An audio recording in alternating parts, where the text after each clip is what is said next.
गांव के एक छोटे से होटल में एक विशेष रसोइया काम करता था। वे विभिन्न प्रकार के भोजन में माहिर थे और विशेष रूप से उनकी बिरयानी और मिट्टी अंगीठी चिकन बहुत प्रसिद्ध थे। गांव के लोग भोजन के लिए उनके होटल की ओर आकर्षित होते थे, क्योंकि वह पेशेवर तौर पर हमेशा कुछ नया और अनोखा बनाते रहते थे। समय बीतते बीतते उसे नए विचार आने लगे। उसे लगने लगा कि उसे अपने खाने की पेशेवरी में कुछ नया करना चाहिए। एक दिन उसके मन में ख्याल आया कि क्यों न उसे मंडी स्टाइल बिरयानी पेश की जाए। अगले दिन जब गांव के लोग खाने के लिए होटल आए, तब उसने अपनी नई विशेषता मंडी स्टाइल बिरयानी की पेशकश की। यह बिरयानी बड़ी प्लेट में परोसी जाती थी, जिसमें चिकन के टुकड़ों और चावल के साथ साथ खास मंडी मसाला डालकर बनाई जाती थी। यह नया प्रयास गांव के लोगों को बहुत पसंद आया और होटल की छात्रवृत्ति में भरपूर विश्वास भी बढ़ गया। धीरे धीरे रसोइया के दिमाग में और भी विचार आने लगे, क्योंकि वह सिर्फ अच्छा ही नहीं बल्कि बेहतर बनना चाहता था। उसके मन में विचार आया कि गांव के लोगों का ध्यान अपनी ओर आकर्षित करने के लिए उसे एक और नया प्रयास करना चाहिए। उन्होंने अपनी मंडी शैली की बिरयानी को बड़ी प्लेटों में परोसने का फैसला किया, लेकिन इस बार एक नए तरीके से। वह गांव के लोगों के सामने मिस्त्री की थाली लेकर आए, जिसमें बड़ी बड़ी बिरयानी परोसी गई थी। वह इसे चैलेंज बिरयानी के नाम से पेश करता था। चैलेंज बिरयानी का एक नियम था, अगर कोई व्यक्ति उस बड़ी प्लेट बिरयानी को एक बार में खत्म कर देता है तो उसे खाना मुफ्त में मिलेगा। यह चैलेंज बिरयानी बहुत जल्द गांव के लोगों के बीच बहुत प्रसिद्ध हो गया। लोग इस चुनौती को लेने लगे और वे बड़े प्लेट में बिरयानी खाने का प्रयास करने लगे। कुछ लोग सफलता प्राप्त करके मुफ्त खाना भी प्राप्त करने लगे। इसी बीच कुक ने एक और नया प्रयास किया। उसने सोचा कि क्यों न उसकी बिरयानी की प्लेट को और भी बड़ा बनाया जाए, ताकि एक साथ 10 लोग उसे खा सकें। वो इस नए प्रयास को साकार करने के लिए तैयार हो गए। अगले हफ्ते होटल में एक औरत आई, जिसने बड़ी प्लेट में बिरयानी खाने की इच्छा जताई। उसने अपने साथ अपने दोस्तों को भी लाया और उनसे चैलेंज करवाया कि वे बड़ी प्लेट में बिरयानी खाकर मुफ्त खाना प्राप्त कर सकते हैं। उन्होंने सभी नियमों बल्कि नवाचारपूर्ण सोच के साथ भी उन्हें मजा देने का प्रयास किया। हीरापुर नामक एक सुंदर गांव था।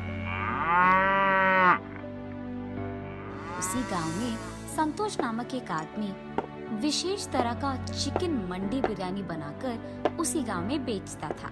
एक दिन वो चिकन मंडी बिरयानी बनाकर बेचने लगता है। चिकन मंडी बिरयानी, विशेष चिकन मंडी बिरयानी, आइए बाबू आइए।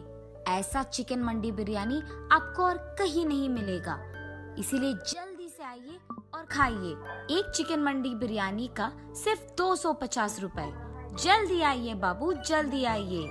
उसके ऐसे चिल्ला चिल्ला कर बेचने के कारण आते जाते लोग उसी के मंडी के दुकान जाकर वहाँ बिरयानी को खरीद कर खाते थे। अरे संतोष, तुम्हारे तरह ये विशेष बिरयानी और कोई नहीं बना सकता। कितना ताजा और कितना स्वादिष्ट है ये बिरयानी। सच में तुमने कमाल कर दिया। ये तो मुझे पता है कि मेरे तरह इस विशेष चिकन मंडी बिरयानी को यहाँ और कोई नहीं बना सकता। ये कह के वो उसके दुकान आए हुए मेहमान को बिरयानी देते हुए रहता है। ऐसे ही इसके स्वादिष्ट बिरयानी बनाने के कारण उसके ही नहीं बल्कि आसपास के सारे गांव वाले भी संतोष के मंडी दुकान आके ही बिरयानी खाते थे। इसी कारण उसका दुकान बहुत कम समय में बहुत ही प्रमुख जगह बन जाता है और ऐसे ही उसे बहुत पैसे भी मिलते थे। अब इतने पैसे उसकी आंखों के सामने देखकर संतोष समझ गया था कि उसके जैसे बिरयानी आसपास में कोई नहीं बना पाएगा और इसी कारण उसे घमंड भी आ जाता है। इसीलिए वो आए हुए मेहमानों से घमंड होके बात करता था। ऐसे कुछ दिन बीत जाते हैं। फिर संतोष का बेटा वसंत उसके पास आता है। पिताजी, मुझे डिग्री में बहुत अच्छी संख्या मिली है। मैं चाहता हूँ कि ऊंची पढ़ाई करके पुलिस बनूं। अरे मेरा बेटा तो बड़ा बन गया है, अब इसको पढ़ाने की क्या जरूरत है। ये अगर मेरे ही साथ काम करेगा, यहाँ व्यापार संभालेगा तो हम और पैसे कमा पाएंगे। वैसे भी मैं अकेले कोई काम नहीं कर पा रहा हूँ, मुझे मदद में एक हाथ तो चाहिए ही। और तो और मैं अपने बेटे को काम सिखाकर उसे अपने पास ही रख सकता हूँ, ताकि वो मुझे काम में भी मदद करे और इस व्यापार को संभालने में भी। वसंत, तुम्हें पुलिस बनने की कोई जरूरत नहीं है। हमारे पास उतने पैसे भी नहीं हैं कि तुम्हें पढ़ाऊं। इसीलिए यही बेहतर है कि तुम मेरे साथ व्यापार में साथ दो, और यहाँ दुकान में मुझे मदद भी चाहिए। और तो और ऐसे हमारे व्यापार को संभाल के मेरे साथ मदद करते हुए काम करोगे तो पुलिस की नौकरी की वेतन से बहुत ज्यादा कमा पाओगे। और कब समझोगे बेटा, मेरे साथ काम करो, ज्यादा पैसे कमाओ और खुश रहो। अब चुपचाप कल से यहाँ शुरू हो जाओ, ठीक है? क्या मैं अपना पढ़ाई रोककर पापा के साथ मंडी की बिरयानी बना के उसे बेचूं? हाँ, अब अगर पापा की बात नहीं सुनूंगा तो वो बहुत बुरा मान जाएंगे, तो अब करना ही पड़ेगा और उनका बात सुनना ही पड़ेगा। यही सोचते हुए वो निराश होकर अपने घर चले जाता है और इस सोच में पड़ जाता है कि वो क्या करे। अरे हाँ, मैं ऐसा कर सकता हूँ। मैं पापा के साथ सुबह दुकान में उनकी मदद करूँगा और शाम को घर लौटते ही अपनी पुलिस ट्रेनिंग के लिए तैयार हो जाऊंगा। पैसे मैं पापा को पता चले बिना माँ से ले लूंगा। ऐसे तो पापा भी खुश रहेंगे और मैं भी। ऐसे ही उसके बाद उसके फैसले के मुताबिक ही वसंत दिन में अपने पापा के साथ और उनकी मदद करते हुए रहता था और रात में उसकी माँ की सहायता से पुस्तकों को खरीदकर पुलिस बनने की तैयारी करता था। ऐसे कुछ दिन बीत जाते हैं। फिर उसकी परीक्षा का वक्त आता है। परीक्षा के दिन सुबह वो उसके पिता के साथ दुकान नहीं जाता है, बल्कि वो अपना परीक्षा खत्म करके वहाँ से दुकान चले जाता है और हर रोज की तरह उसके पिता की मदद करने लगता है।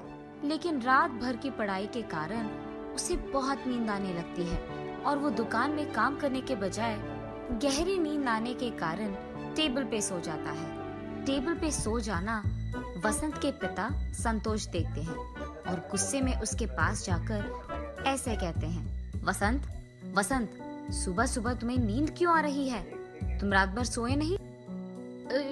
जी पापा, वो मुझे नींद आ गई अचानक तो मैं सो गया। माफ कीजिए, मैं काम करना शुरू कर दूंगा। वसंत, तुम ऐसे ही करोगे तो अमीर छोड़ो नालायक बन जाओगे। और इतना ही नहीं, ये दुकान ही हमें वो पैसा देगा जिसके सपने हम देख रहे हैं। ऐसे ही सोते रहोगे तो सपना सच कब करोगे? ऐसे गुस्से में उसको डांटकर संतोष वहाँ से चले जाता है। वसंत की परीक्षा खत्म हो जाने के कारण वो अगले दिन से हर रोज की तरह उसके पिता के दुकान जाकर सारे काम वैसे के वैसे ही करने लगता है और उसके परीक्षा के परिणाम का इंतजार भी करता है। कुछ दिन बाद उसके परीक्षा के परिणाम आ जाते हैं। उसमें वसंत के अच्छे मार्क्स आने के कारण उसे जल्द ही पुलिस की ट्रेनिंग के लिए जाने की जरूरत पड़ जाती है। तो इसका मतलब ये हुआ कि मेरे कहने के बावजूद तुमने पढ़ाई करके पुलिस की नौकरी के लिए कोशिश किया है। मैंने तुम्हें बहुत बार समझाया कि उससे ज्यादा पैसे हमारे इस व्यापार में आएंगे। चलो छोड़ो, तुम्हें तो वैसे भी ये बातें समझ में नहीं आएंगी। अब से तुम्हारे बिना भी यही व्यापार अच्छा चलेगा और अकेले ही मैं इसे खूब चला सकता हूँ। तुम्हारे आने या जाने से कोई फर्क नहीं पड़ता है और अब से तुम्हारा घर में रहना या ना रहना तुम्हारी मर्जी है। इससे मुझे कोई फर्क नहीं पड़ेगा। अब से मुझे तुम्हारी जिंदगी के बारे में कुछ भी नहीं पता चलना है। तुम्हें जो करना है करो। ऐसे गुस्से में वसंत पे क्रोधित होकर संतोष वहाँ से चले जाता है। काश पापा समझ पाते कि पुलिस की नौकरी मेरे लिए बहुत जरूरी है और यही मेरा ख्वाब है, मेरा सपना है और मैं सिर्फ यही करना चाहता हूँ। अब नहीं समझ पा रहे हैं। आशा करता हूँ कि पापा कभी न कभी मेरी इस बात को, इस सपने को समझ पाएंगे। पर अगर अब मैं इनके लिए ये नौकरी छोड़ दूंगा तो आगे कभी नहीं कर पाऊंगा। इसीलिए मुझे देर नहीं करना होगा अभी मुझे पुलिस की ट्रेनिंग के लिए चले जाना होगा। उसके फैसले के मुताबिक ही कुछ ही महीनों में वो पुलिस की ट्रेनिंग के लिए चले जाता है। ट्रेनिंग खत्म करते ही उसके अपने गांव के पड़ोस गांव में उसको इंस्पेक्टर का नौकरी मिलता है। जब वो अपने पिता के पास ये खुशखबरी देने जाता है तो वो उनसे बात तक नहीं करते हैं और उनका मुंह मोड़ के वहाँ से चले जाते हैं। वसंत उसकी नौकरी बहुत इज्जत और जिम्मेदारी से निभाता है और इसी कारण उस सारे गांव में और पड़ोसी गांव में भी उसकी बहुत तारीफ करते थे। और यहाँ संतोष उसके दुकान में कोई भी नौकर नहीं लगाता है, अकेले ही सारे काम करते रहता है। और ये सब उसी गांव में रहने वाले दो आदमी दूर से देखते रहते हैं। संतोष को सारा दुकान और व्यापार अकेले संभालते हुए देख वो दोनों आदमी एक दिन जब संतोष उसके दुकान पे नहीं था, उस मौका देखकर उस दुकान को कब्जा कर लेते हैं। दुकान को लौटने के बाद जब संतोष देखता है कि उसके दुकान में दो नए लोग काम कर रहे थे, वो चौंक जाता है और उनसे जाकर पूछता है, आप इसी गांव के लोग हो ना? क्या आपको पता नहीं है कि ये मेरा दुकान है? आप यहाँ बिरयानी क्यों बना रहे हो? हाँ, ये हमारा दुकान है। तुम हमारे दुकान आकर हमसे ही पूछ रहे हो? तुम ये बताओ कि यहाँ क्यों आए हो? ऐसे हमारे दुकान को तुम्हारा दुकान कहोगे तो हम चुप नहीं बैठने वाले। उन आदमियों का ऐसे कहने के कारण संतोष चौंक जाता है और उसके पड़ोसी दुकान वाले के पास जाता है। भैया, आपको तो पता है कि ये मेरा दुकान है, तो ये लोग आ रहे थे, आपने उन्हें रोका क्यों नहीं? अरे वाह, जब हमें तुम्हारी जरूरत थी तो तुम बहुत घमंड थे। अब जब तुम्हें हमारी जरूरत आ गई तो हम क्यों तुम्हारी मदद करें? चलो जाओ यहाँ से।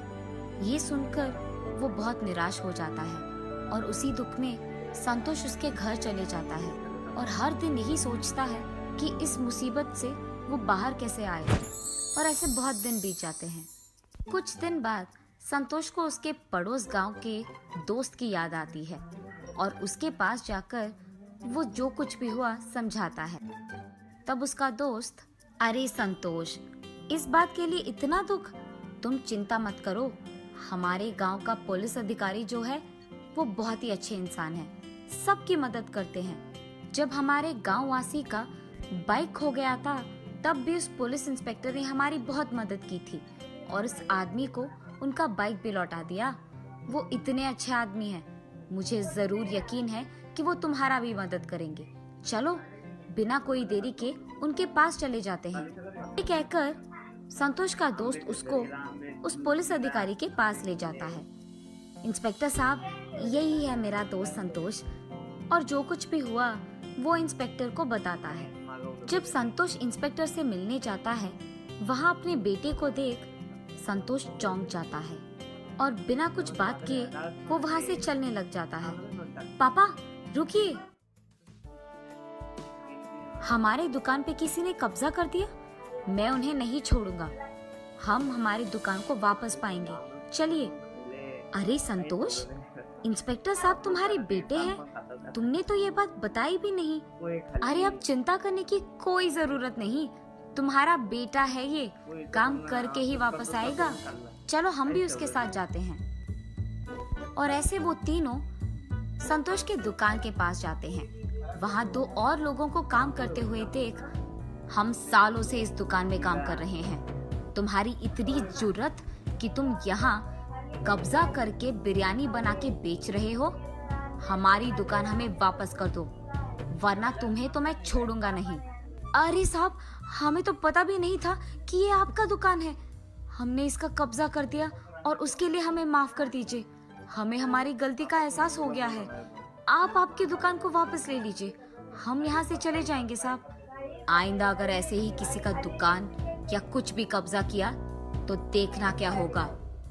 जी साहब, माफ कीजिए। उसके बाद वसंत उसके पिता संतोष को और संतोष के दोस्त दोनों को उसके घर ले जाता है। बेटा, मैंने तो तुम्हारी बात भी नहीं सुनी थी, पर फिर भी तुमने मेरे खिलाफ कोई भी गुस्सा नहीं रखा है और जब मुझे तुम्हारी जरूरत पड़ी तो तुमने ही हमारे दुकान को उन लोगों के कब्जे से आजाद किया। अगर तुम पुलिस की नौकरी नहीं करते या पुलिस की पढ़ाई नहीं करते तो आज ऐसा नहीं होता। हम दोनों शायद उसी दुकान में काम करते हुए किसी और के कब्जे के कारण रो पड़ते थे। उससे ज्यादा हम कुछ नहीं कर पाते, पर आज तुम्हारी इस पढ़ाई के कारण ही मैं इस मुसीबत से निकल पाया हूँ। आज तुम्हारी वजह से मुझे मेरी गलती का एहसास हुआ है। कोई भी नौकरी करते हुए ज्यादा पैसे कमाकर घमंडी रहना सही नहीं है। तुम्हारी तरह अच्छी पढ़ाई करके, मेहनत करके, काम करते हुए सारे गांव वालों का इज्जत कमाना सच्चा काम है और यही नेक और ईमानदार काम है। ये मैं समझ नहीं पाया बेटा, और इसके लिए मुझे माफ कर दो। पापा, आपको आपकी गलती का एहसास हो गया, मेरे लिए यही काफी है। चलो ये सब भूलकर हम पहले की तरह खुश रहेंगे। तब से संतोष घमंडी व्यवहार छोड़कर सभी के साथ अच्छे से बात करते हुए, मेहनत से काम करते हुए उसके व्यापार को संभालते रहता है। और दूसरी तरफ उसका बेटा वसंत पुलिस की नौकरी करते हुए सबकी सहायता करते हुए खुश रहता है। दोनों मिलकर उनके अपने अपने काम का इज्जत करते हैं और खुश रहते हैं। एक समय की बात है, मोहन